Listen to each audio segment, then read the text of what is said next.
वक्रतुंड महाकाय सूर्यकोटि समप्रभ निर्विघ्नं कुरु मे देव सर्वकार्येषु सर्वदा। एकदन्ताय विद्महे वक्रतुंडाय धीमहि तन्नो दन्ती प्रचोदयात्। ओम श्री गणेशाय नमः। जय श्री कृष्ण भक्तों। पौष मास की कथा सुनने वाले सभी भक्तों का आज की कथा में हार्दिक स्वागत है।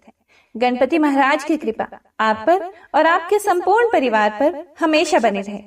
आज हम पौष मास महात्म्य के 16वें अध्याय का श्रवण करेंगे, जिसमें विष्णु भगवान परशुराम जी को माता पार्वती की स्तुति करने के लिए कहकर स्वयं वैकुंठ लोक को चले जाते हैं और फिर परशुराम जी माता पार्वती की स्तुति करते हैं। श्री नारायण जी कहते हैं, नारद, इस प्रकार पार्वती जी को समझा बुझाकर भगवान विष्णु परशुराम जी से हितकारक तत्व स्वरूप नीति का सार रूप और परिणाम में सुखदायक वचन बोले। विष्णु जी ने कहा, राम, तुमने अकल्याणकर मार्ग पर स्थित हो क्रोधवश जो गणेश जी का दांत तोड़ डाला है, इससे तुम श्रुति के मतानुसार इस समय सचमुच ही अपराधी हो। इसीलिए मेरे द्वारा बतलाए हुए स्तोत्र से देव श्रेष्ठ गणपति की स्तुति करके पुनः काणु शाखा में कहे हुए स्तोत्र द्वारा जगजननी दुर्गा जी की स्तुति करो। ये जगदीश्वर श्री कृष्ण की पराशक्ति एवं बुद्धि स्वरूपा है। इनके रुष्ट हो जाने पर आपकी बुद्धि नष्ट हो जाएगी। ये सर्वशक्ति स्वरूपा है। जगत इन्हीं से शक्तिमान हुआ है। यहाँ तक कि जो प्रकृति से परे और निर्गुण है, वे श्री कृष्ण भी इन्हीं से शक्तिशाली हुए हैं। इस शक्ति के बिना ब्रह्मा भी सृष्टि रचना में समर्थ नहीं है। नारद, ऐसा कहकर भगवान विष्णु शीघ्र ही वैकुंठ को चले गए। श्री हरि के चले जाने पर परशुराम जी ने हरि का स्मरण करके विष्णु प्रदत्त स्तोत्र द्वारा जो संपूर्ण विघ्नों का नाशक तथा धर्म अर्थ काम मोक्ष का कारण है, उन दुर्गा जी की स्तुति करने को तत्पर हुए। उन्होंने गंगा के शुभ जल में स्नान करके धुले हुए वस्त्र धारण किए, फिर अंजलि बांधकर भक्तेश्वर गुरु को प्रणाम किया, फिर आचमन करके दुर्गा जी को सिर झुकाकर नमस्कार किया। उस समय भक्ति के कारण उनके कंधे झुक गए थे, आंखों में आनंद के अश्रु छलक आए और सारा अंग पुलकायमान हो गया था।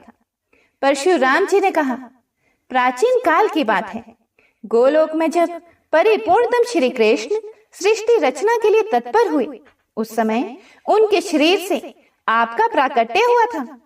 आपकी कांति करोड़ों सूर्यों के समान थी। आप वस्त्र और अलंकारों से विभूषित थी। शरीर पर अग्नि में तपाकर शुद्ध की हुई साड़ी का परिधान था। नव तरुण अवस्था थी। ललाट पर सिंदूर की बेंदी शोभित हो रही थी। मालती की मालाओं से मंडित गूंथी हुई सुंदर चोटी थी। बड़ा ही मनोहर रूप था। मुख पर मंद मंद मुस्कान थी। अहो, आपकी मूर्ति बड़ी सुंदर थी। उसका वर्णन करना बहुत कठिन है। आप मुमुक्षुओं को मोक्ष प्रदान करने वाली तथा स्वयं महाविष्णु की विधि हो। आप शिव के समीप शिवा अर्थात पार्वती, नारायण के निकट लक्ष्मी और ब्रह्मा की प्रिया वेद जननी सावित्री और सरस्वती हो। जो परिपूर्णतम एवं परम आनंद स्वरूप है, उन रासेश्वर श्री कृष्ण की आप परमानंद रूपिणी राधा हो। देवांगनाएं भी आपके कलांश की अंश कला से प्रादुर्भूत हुई हैं। सारी नारियां आपकी विद्या स्वरूपा हैं और आप सबकी कारण रूपा हो।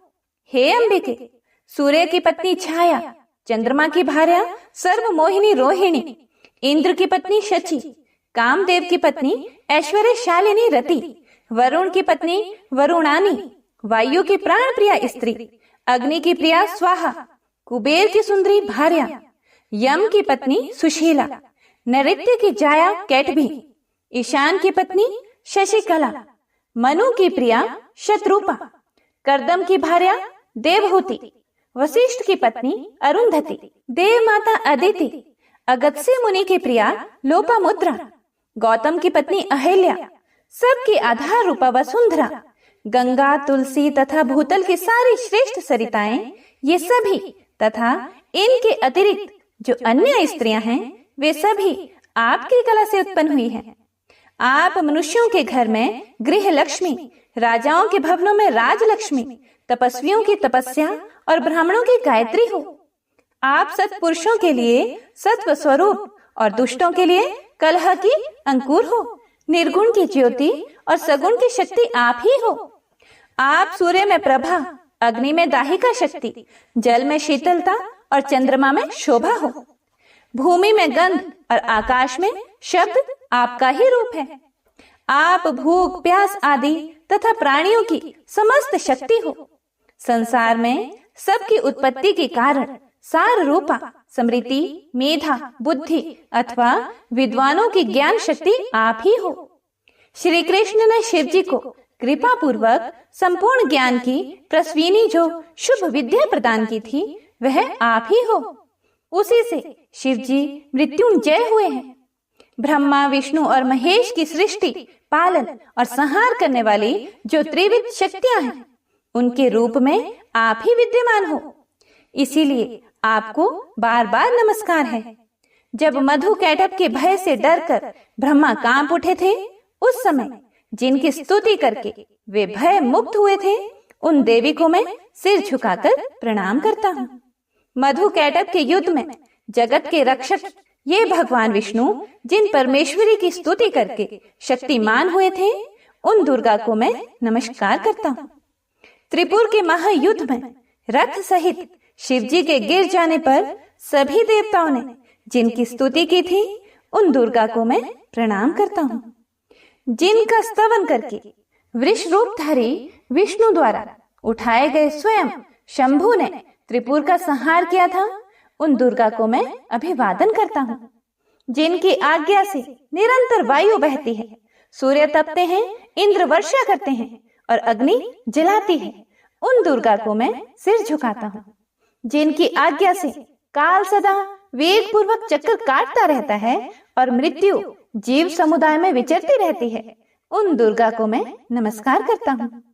जिनके आदेश से सृष्टिकर्ता सृष्टि की रचना करते हैं, पालनकर्ता रक्षा करते हैं और संहारता समय आने पर संहार करते हैं, उन दुर्गा को मैं प्रणाम करता हूँ। जिनके बिना स्वयं भगवान श्री कृष्ण जो ज्योति स्वरूप एवं निर्गुण है, सृष्टि रचना करने में समर्थ नहीं होते, उन देवी को मेरा नमस्कार है।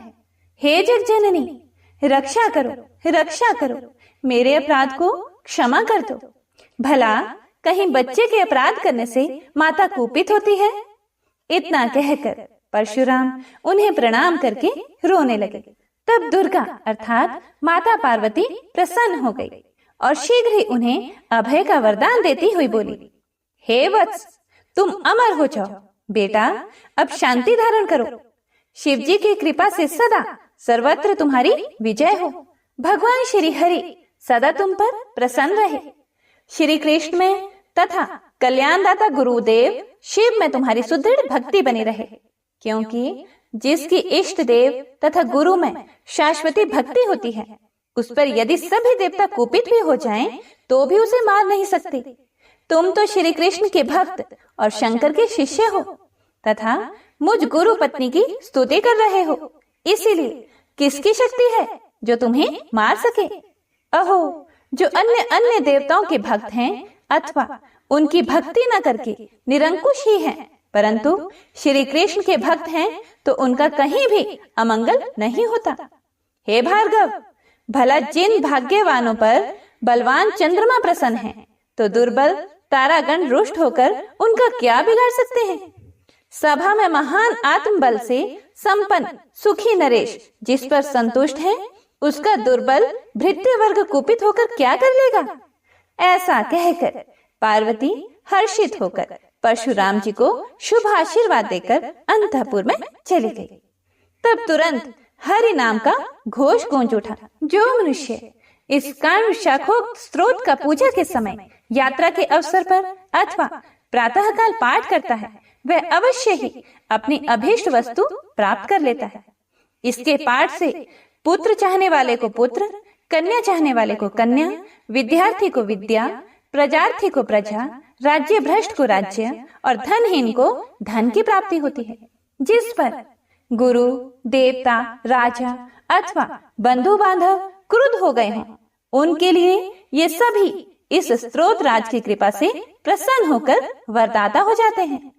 जिसे चोर डाकुओं ने घेर लिया हो, सांप ने डस लिया हो, जो भयानक शत्रु के चंगुल में फंस गया हो अथवा व्याधिग्रस्त हो, वह इस स्त्रोत के स्मरण मात्र से मुक्त हो जाता है। राज द्वार पर, शमशान में, कारागार में और बंधन में पड़ा हुआ तथा अगाध जल राशि में डूबता हुआ मनुष्य इस स्त्रोत के प्रभाव से मुक्त हो जाता है। स्वामी भेद, पुत्र भेद तथा भयंकर मित्र भेद के अवसर पर इस स्त्रोत के स्मरण मात्र से निश्चय ही अभिष्टार्थ की प्राप्ति होती है। जो स्त्री वर्ष पर्यंत भक्ति पूर्वक दुर्गा का भली भांति पूजन करके हविष्यान खाकर इस स्त्रोत राज को सुनती है, वह महावंध्या हो तो भी प्रसव वाली हो जाती है। उसे ज्ञानी एवं चिरजीवी दिव्य पुत्र प्राप्त होता है। 6 महीने तक इसका श्रवण करने से दुर्भगा सौभाग्यवती हो जाती है। जो काकवंध्या और मृतवत्सा नारी भक्ति पूर्वक 9 मास तक इस स्त्रोत राज को सुनती है, वह निश्चय ही पुत्र पाती है। जो कन्या की माता तो है परंतु पुत्र से हीन है, वह यदि 5 महीने तक कलश पर दुर्गा जी की सम्यक पूजा करके इस स्त्रोत को श्रवण करती है तो उसे अवश्य ही पुत्र की प्राप्ति होती है। श्री नारायण जी कहते हैं, नारद, इस प्रकार परशुराम जी ने हर्ष मगन चित्त से दुर्गा जी की स्तुति करके पुनः श्री हरि द्वारा बतलाए गए स्त्रोत से गणेश की स्तुति की। तत्पश्चात अनेक प्रकार के नैवेद्यों, धूपों, दीपों, गंधों और तुलसी के अतिरिक्त अन्य पुष्पों से भक्ति पूर्वक उनकी पूजा की। इस प्रकार परशुराम जी ने भक्ति भाव सहित भाई गणेश का भली भांति पूजन करके गुरु पत्नी पार्वती और गुरुदेव शिव को नमस्कार किया तथा शंकर की आज्ञा से वे वहां से जाने को तत्पर हुए। नारद जी ने पूछा, प्रभु, परशुराम जी ने जब विविध नैवेद्यों द्वारा, पुष्पों द्वारा भगवान गणेश की पूजा की थी, उस समय उन्होंने तुलसी को छोड़ क्यों दिया था? मनोहारिणी तुलसी तो समस्त पुष्पों में मान्य एवं धन्यवादी के पात्र है, फिर गणेश उस सारभूत पूजा को क्यों नहीं ग्रहण करते? तब श्री नारायण मुनि ने देव ऋषि नारद को जो कुछ भी बताया उसका वर्णन आप अगले अध्याय में सुनेंगे। आज का अध्याय यहीं समाप्त होता है। आइए अब सुनते हैं श्री गणेश चालीसा।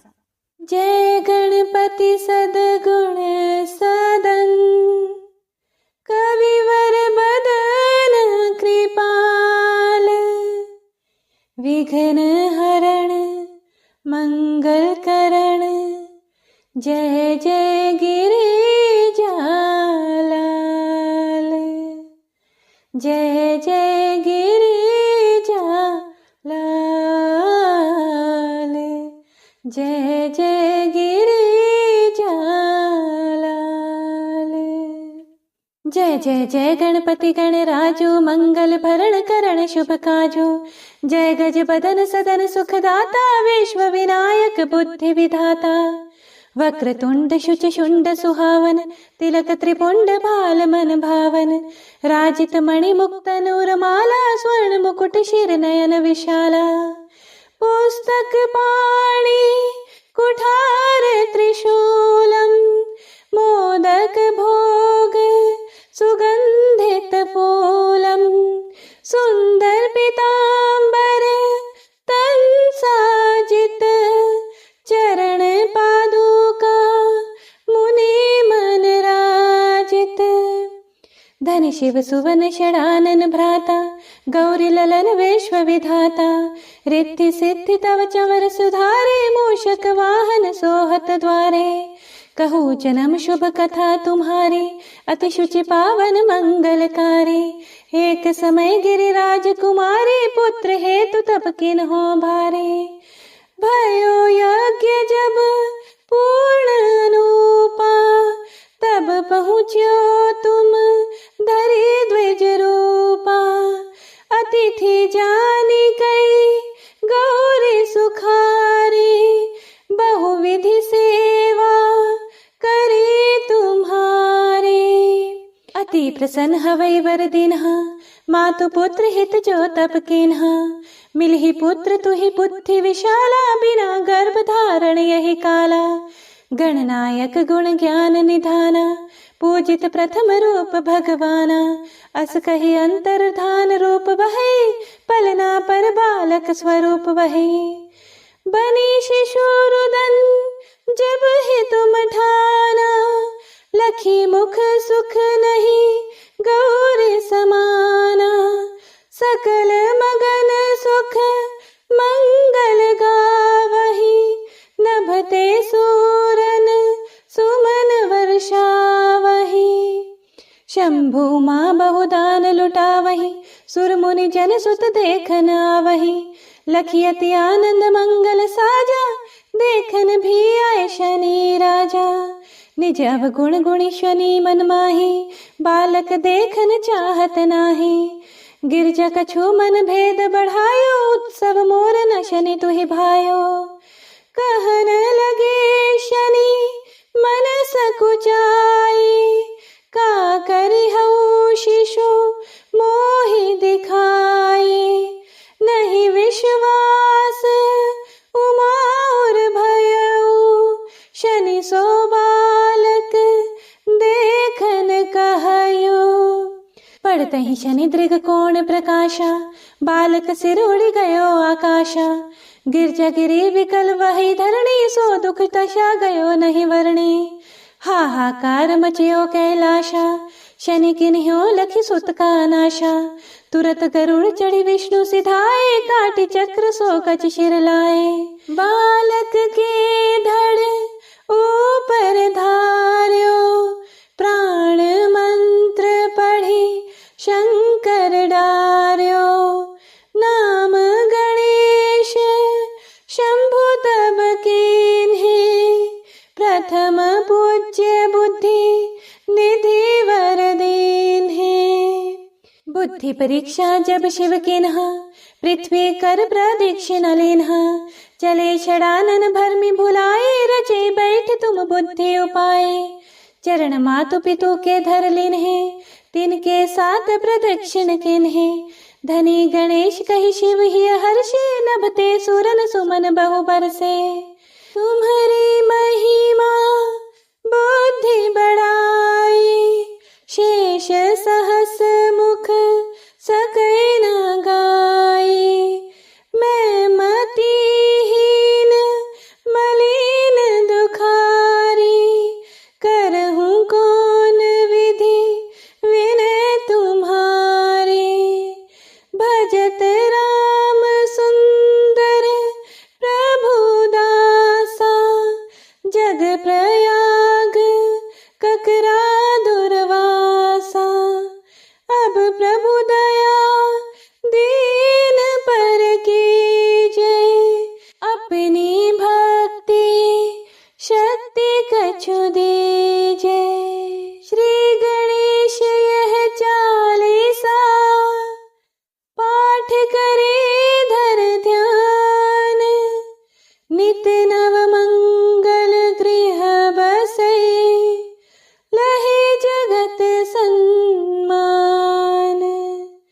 संबंध अपने सहस्त्र दश, ऋषि पंचमी दिनेश। पूर्ण चालीसा भयो, मंगल मूर्ति गणेश। मंगल मूर्ति गणेश, मंगल मूर्ति गणेश। प्रेम से बोलिए गणपति महाराज की जय।